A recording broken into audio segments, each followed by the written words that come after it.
नमस्ते।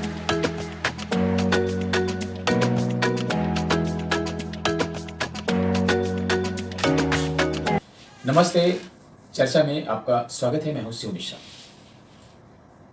भारत और पाकिस्तान के बीच में सीज फायर हो चुकी है और जो सुरक्षा बल हैं वो स्थिति पर निगाह रखे हुए हैं।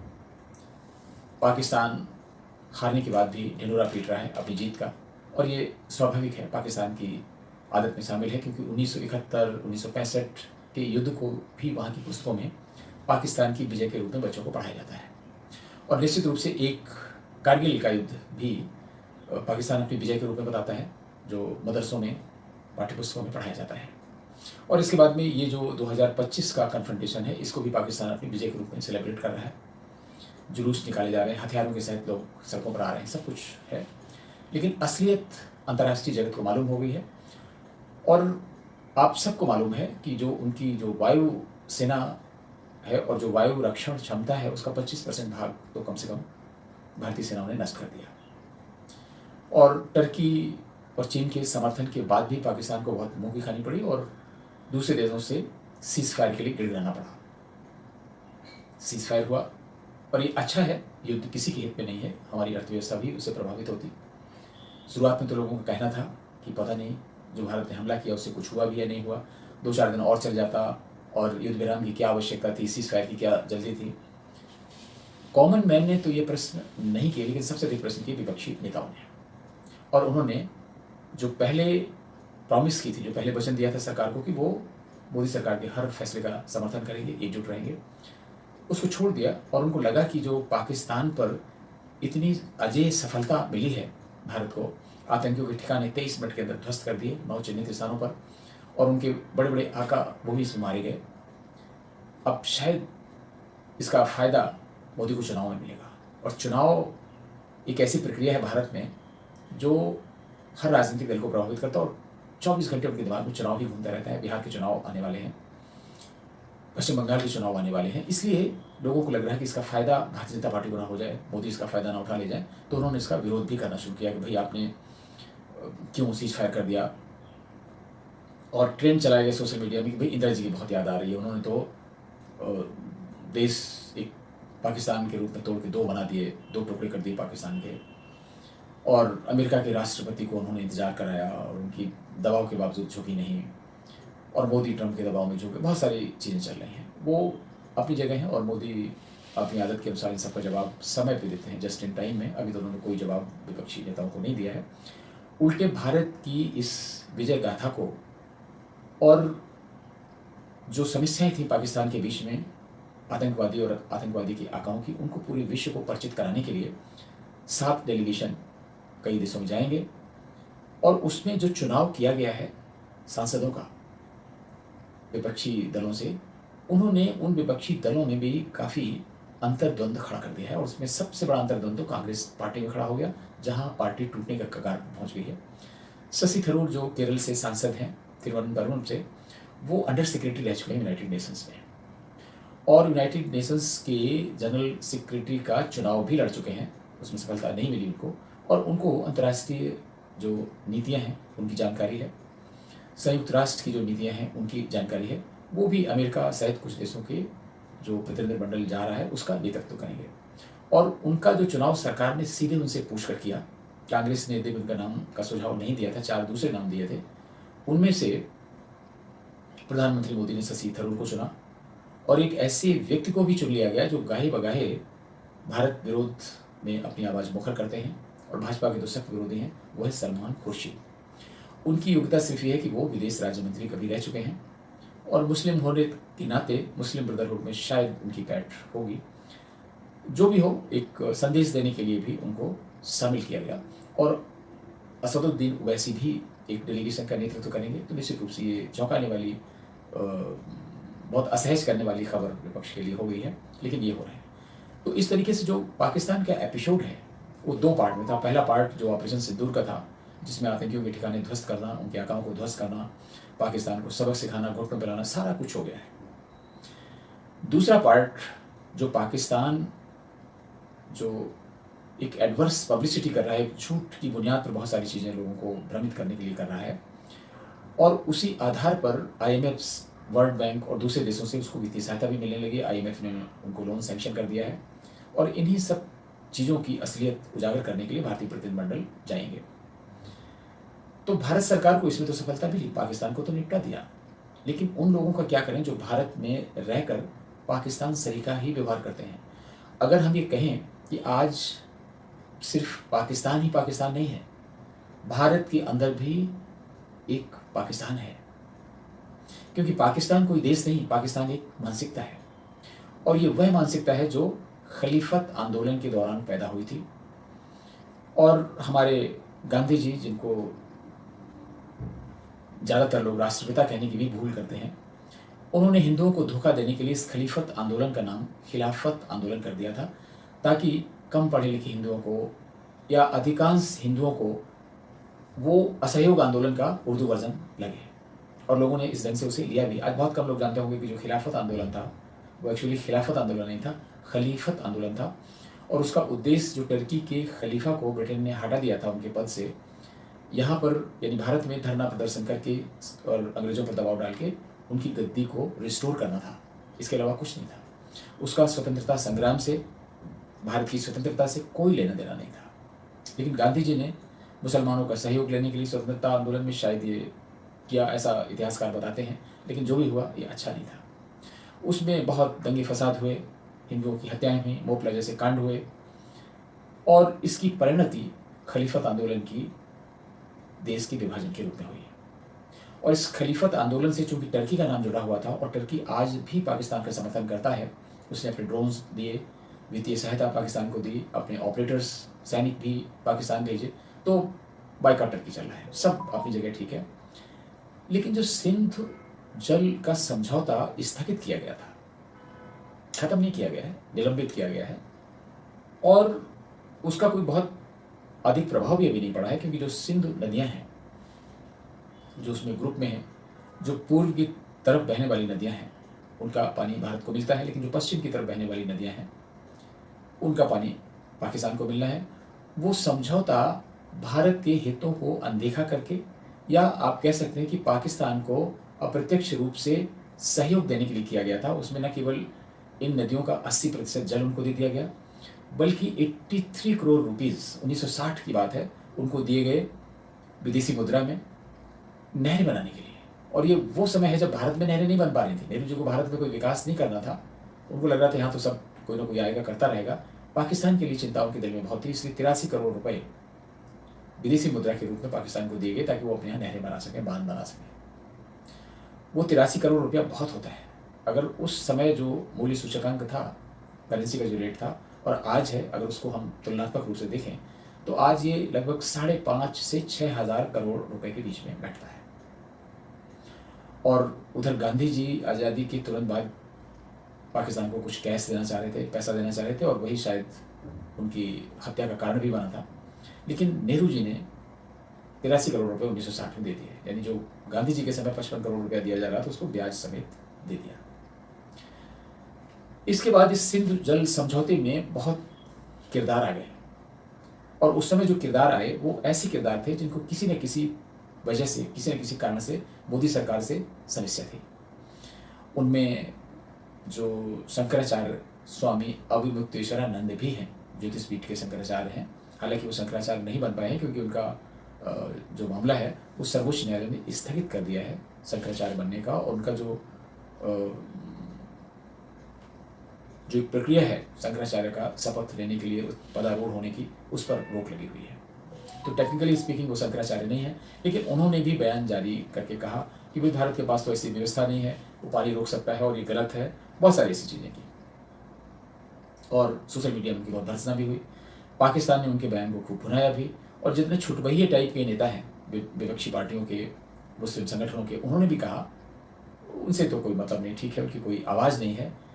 लेकिन सबसे ज़्यादा आश्चर्यजनक बात रही जब देवबंद दारुल उलूम के जो प्रिंसिपल हैं और जमाते उलेमाए हिंद के अध्यक्ष हैं अरशद मदनी, उन्होंने प्रेस कॉन्फ्रेंस करके भारत द्वारा सिंधु जल समझौता स्थगित किए जाने का विरोध किया, उसकी निंदा की।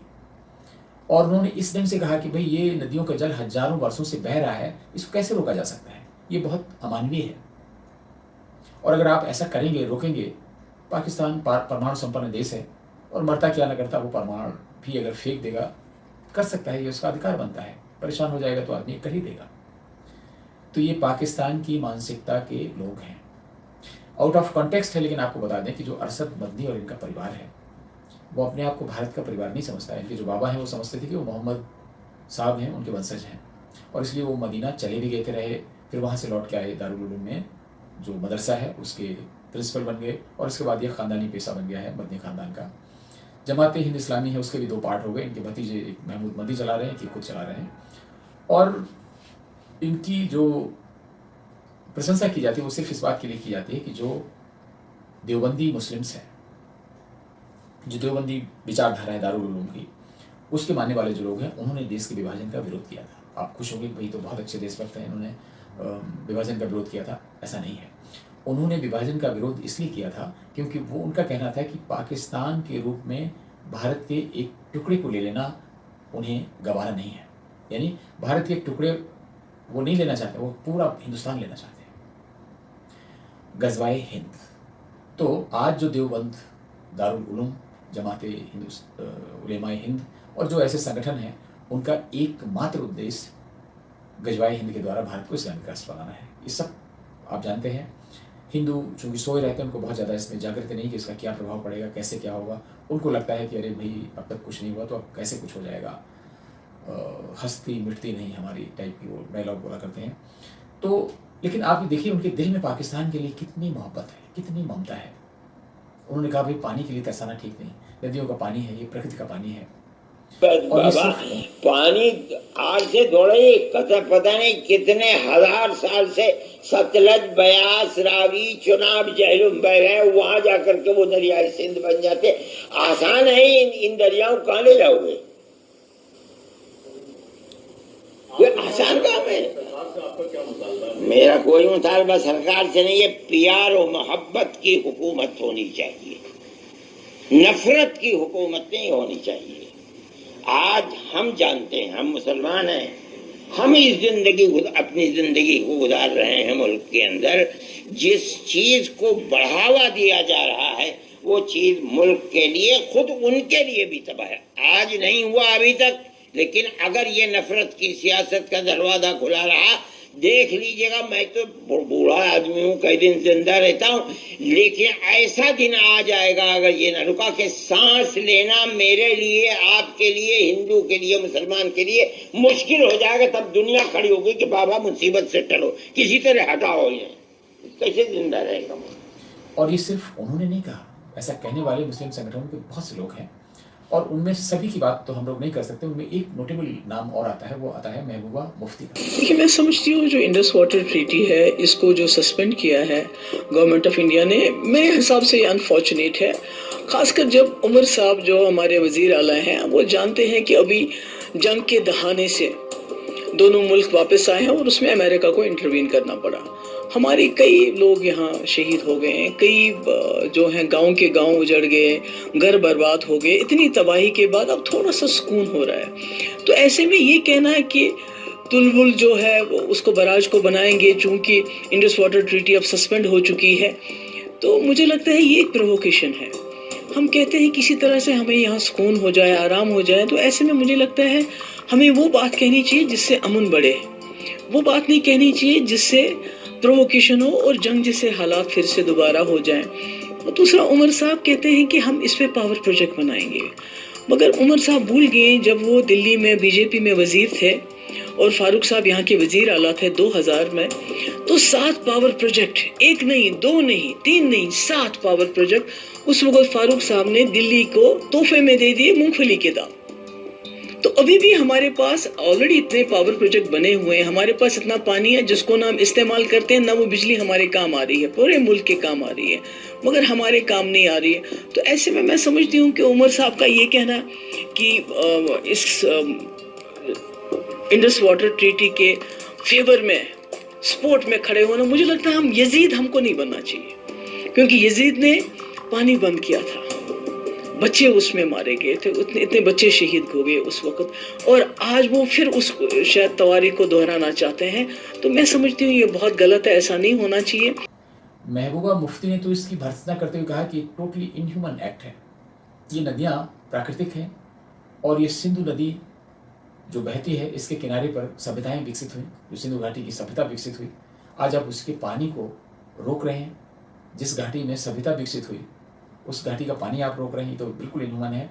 और हमें नदियों के इस पानी को वेपनाइज नहीं करना चाहिए।